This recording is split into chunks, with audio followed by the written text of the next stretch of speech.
Back, America. We're here with Adam Laxalt, the Republican candidate for the Senate in Nevada, former Attorney General of Nevada, served in the Navy, an Iraq veteran, and a great guy, a good friend of mine.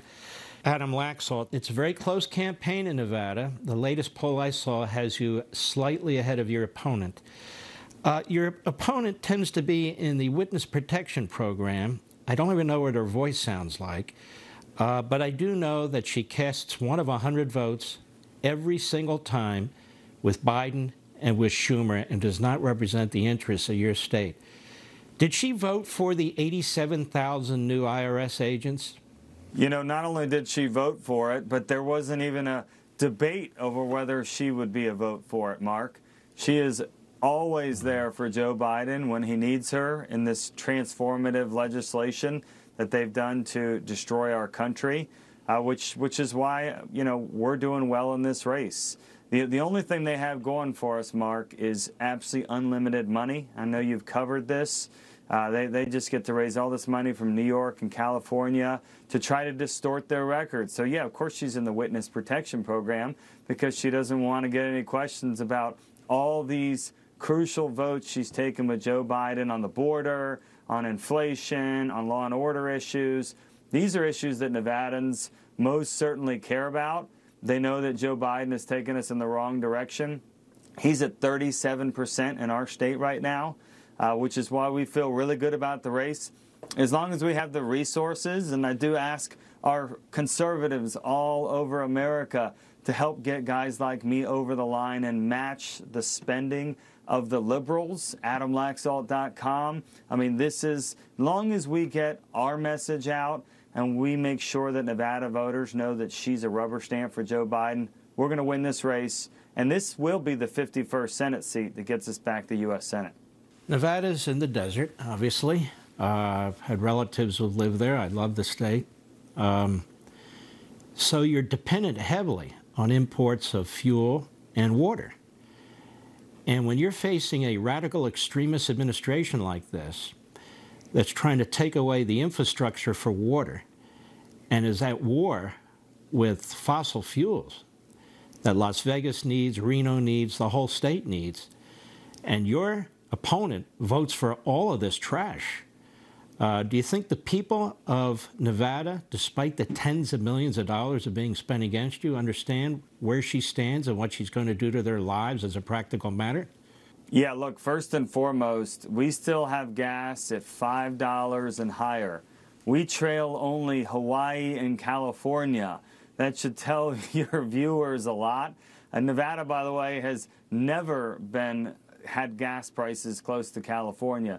This is a new phenomenon, and people are struggling mightily. The inflation rate, Mark, is over 15% in my state. And so when you see that people are having a lot of economic pain, both in the grocery stores and at the pump across America, everybody should realize it's worse in Nevada. And, you know, the Wall Street Journal just spent a few weeks on the ground here, and they were interviewing Hispanic voters, and it was just amazing to see they're done with the Democrat Party. They understand that the Democrat Party's policies are reckless. They're destroying the American dream for Hispanics. The shutdown policies crushed all-time high small businesses. They shut down our schools for a few years. You can imagine the single Hispanic mom that's trying to both still earn a living and figure out Zoom at home for her kids. These are the voters that are swinging to us dramatically. And the numbers, Mark, are pretty stark. In 2018, Republican Senate candidate lost by 37 points to Hispanics. Today, we've seen tied to me being down 10 points. That's the movement you're seeing in the Hispanic community. And of course, for guys like you and I, you say it's about time. You know, we've always been the party of the American dream. We've always been the party of educational freedom. You know, we believe in liberty, but it took this radical few years for the Democrats or for the Hispanic voters to finally understand that the Democrat policies are going to kill this country. We have to defeat the left. We've got to do it immediately, or the country we all love and the values we all believe in, they're not going to survive in Catherine Cortez Masto, Joe Biden's America. If Nevada experiences brownouts and blackouts because all these people have their cars on the electrical grid from outside of Nevada, and we rely more and more on electricity, and people need to understand electricity, the vast majority of it comes from coal and gas and oil and nuclear power. It's not like it's you snap your fingers and there's electricity. It'll be particularly pernicious in Nevada, given Las Vegas and Reno, and these are tourist centers, right?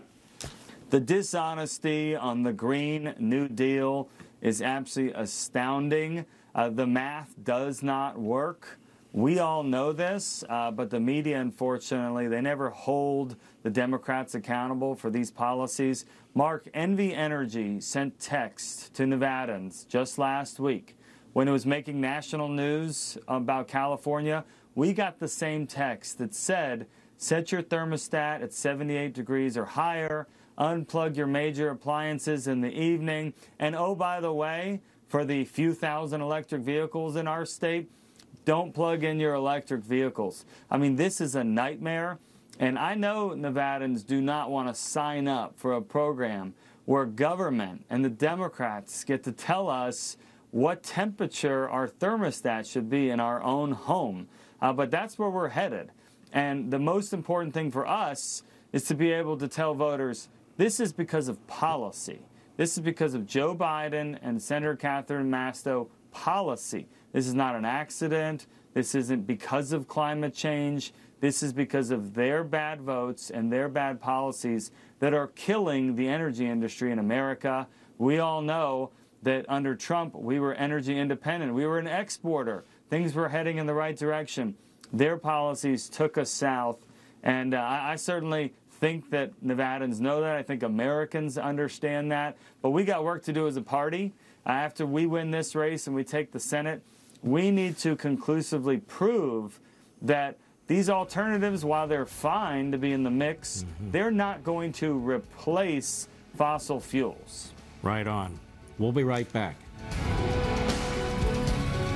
Opponent voted for abortion in the final second before birth.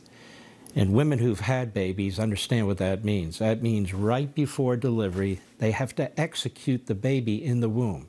So I don't want to talk about all the stuff at the front end. I want to talk about the back end, because that's what the Democrats voted for. No limits whatsoever, anytime, any place, anywhere, in any state. Your opponent voted that 1 second before birth, that baby can be killed, aborted. I don't care what your faith is. The science tells us 1 second before birth, it's a baby. And they have to take the syringe, they have to drain the brain, all kinds of horrific things happen. Do you think the people in Nevada know that that's what she means by abortion and that's what she voted for? Yeah, she voted for third trimester abortions. She voted for taxpayer-funded abortions. And that's about 15% of Nevadans believe in that. She is using this issue. She talks about it every single day. She took a bullhorn to talk about it. But we remind voters, she didn't take a bullhorn to talk about rising inflation and rising gas and an open border. And the issue in our state was settled by a referendum. And it's 24 weeks. A governor and a legislature couldn't even change it. And so, you know, we believe that voters aren't going to be deceived that she's using this to hide her record. As long as we're talking about the economy and border and crime, we know we're going to be able to win this race. Well, let's talk about border, and let's talk about the anarchy on the border and the criminals coming in and the fentanyl coming in. Again, she's done absolutely nothing to fight that. She is a patsy for Joe Biden. Tell us about it. Mark, so I went to the border. I went to the Texas border 3 weeks ago, and I'm the private citizen, and I beat every one of our electeds in the state of Nevada to the border. Should tell you a lot about how much they care. And for these Democrats to howl about Governor Ron DeSantis sending one plane of 50 illegal immigrants to Martha's Vineyard should tell you everything you want. They're trying to say that, you know, this is human trafficking, and they're ignoring the human trafficking that guys like me have been highlighting for a year, that the cartels, I watched it, they own this border, Nothing moves at the border without them. And when a 14-year-old girl comes over, they're indebted. They are going to be in human slavery. Where's the media following the 14-year-old girl that comes over the border into human slavery? Well, we know they're not there. They're going to follow the one plane flight to Martha's Vineyard. And so it's offensive to see these sanctuary cities lose their minds when they're just getting a trickle of what this crisis is doing to states like mine every single day. And my opponent, think about this, Mark. We are a 50-50 Senate. She's a swing state senator. If she stood for a secure border any time over the last many months, we could have actually had a secure border. But she's nowhere to be found. Yes, she's running fake commercials that, she fights against human trafficking and she stands with women. We all know the #1 source of human trafficking is an open border. And by the way, massive opioid deaths in our state, all-time crisis, all these are preventable if people like Senator Masta would stand against the radical open borders part of her party and say, no way, and stand with Nevada and secure that border. Can you imagine where we'd be if we got to this a year ago? We're 4 million and counting coming across that border. And they're denying, by the way, my opponent said this is misinformation. There's no such thing as an open border. And Kamala Harris obviously said that just a week ago. These people, if you don't recognize the problem, there's no way they're going to fix it. But when we take back the Senate, Mark, I hope that we do not pass a single bill out of the U.S. Senate until we force Joe Biden to come to the table and give us a secure border. So true, and I wish you all the best of luck there. Your voice is very, very important. Again, if the audience wants to help you, Adam Laxalt, where do they go? AdamLaxalt.com. Just remember, the progressives in New York and California, they are buying these Senate races. We need conservatives across America to match that at AdamLaxalt.com. Let's take back the Senate and let's save our great country. All right, keep up the great work, and good luck, and God bless you, my friend. We'll be right back.